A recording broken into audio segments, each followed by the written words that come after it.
Hey everyone, this is my full range guide to hard mode Kerapac. I hope this video is able to help out anyone who's looking to do hard mode Kerapac with range, and hope you guys all enjoy the video. On screen now you will see the required items for this guide. Starting off, you will need your maxed range, armor, and weapons. A ECB is probably the minimal weapon requirement for this particular guide, and your best in slot armor as well. I would also recommend having an EOF with a dark bow in there as well. For your aura, I would recommend the Inspiration aura, but you can use Reckless or other damage boosting auras if you want, but Inspiration is probably the best aura to use for Kerapac when you're using ranged. Your best overloads, best adrenaline potions, Ripper Demon, Limitless, Ability Codex, a Grimoire or your next best pocket slot item. I prefer the Grimoire for Kerapac, and also a Power Burst of Vitality. So here we have the inventory and gear setup. Starting off with the gear, we're going to be using an Inspiration aura for extra adrenaline while using range. If you want to use Reckless you can, but it is not required. You have plenty of accuracy with this setup as it is. Standard Serenic with your best in slot perks. Cinderbane gloves and fleeting boots. Cinderbane gloves for the poison and fleeting boots for the walking while using rapid fire.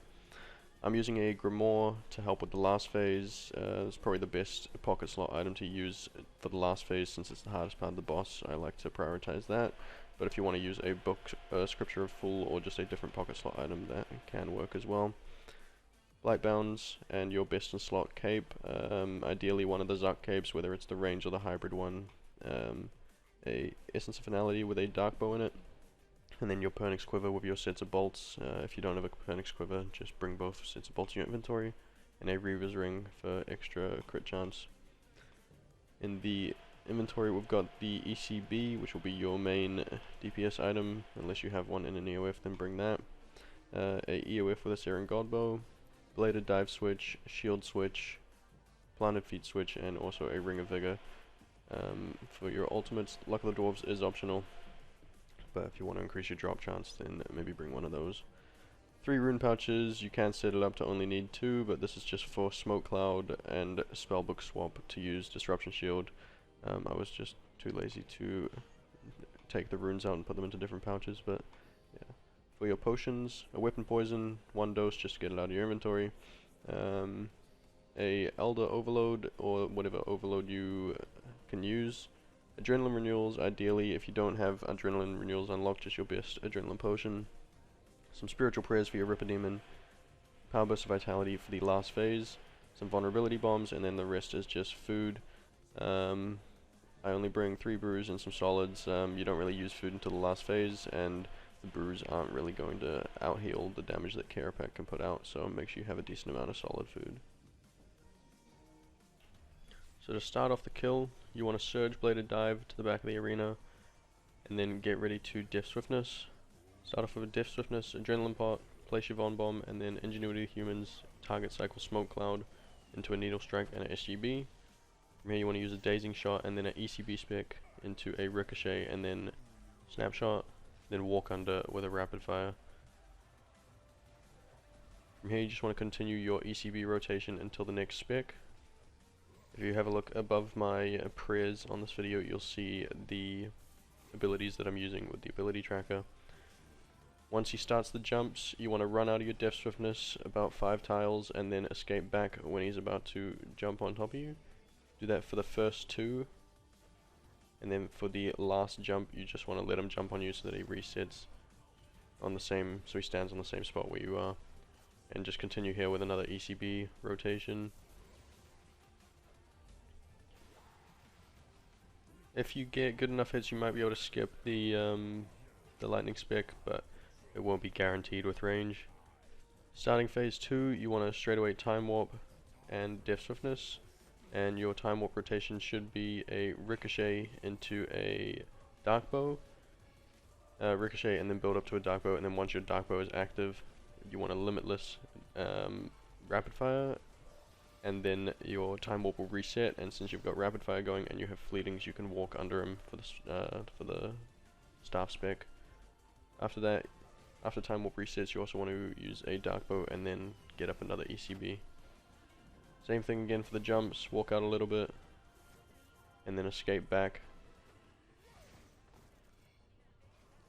The first two, and then for the last one, just let him jump on top of you. You can activate melee prey if you don't want to take damage from it.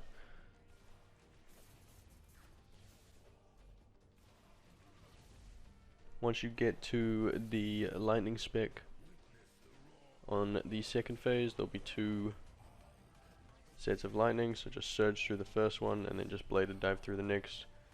Again, get your time warp off. Here I've time warped before the lightning comes because it's taking too long. And just ricochet, then build up to a dark bow, and then rapid fire and walk under.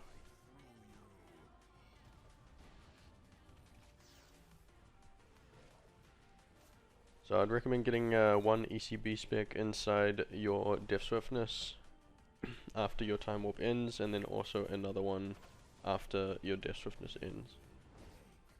The second part, the end of your Death Swiftness, should just be you trying to dump a Dren with dark bow specs.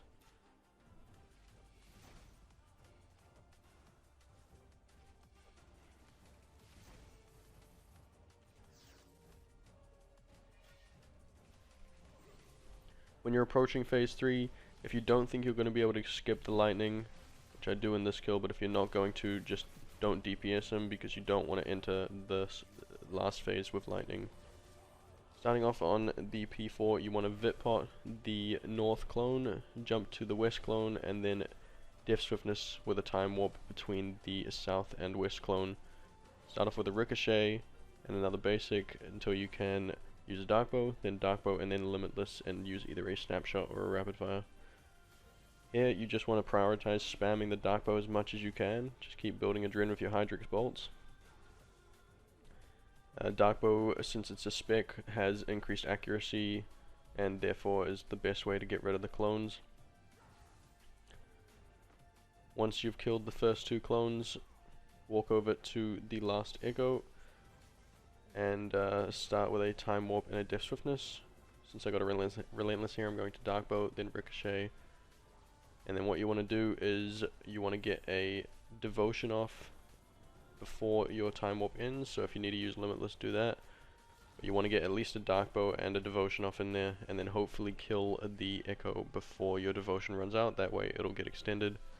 Turn onto Kerapac and just use your Death Swiftness rotations. Just prioritize dark bow in your thresholds and ricochet. I wouldn't recommend using a ECB spec here, just because if you mess up a prayer flick, his autos can hit up to 5Ks and will get you killed. So just prioritize spamming the dark bow and making use of your Hydrix bolts. That is going to be the end of the range guide for Kerapac. If you have any questions, feel free to message me on my Discord, which will be in the description, or message me on my Twitch stream as well, which will also be in the description. Hope you guys all enjoyed, and I hope this video is helpful for anyone who's looking to get into Kerapac. And I hope you guys all enjoyed.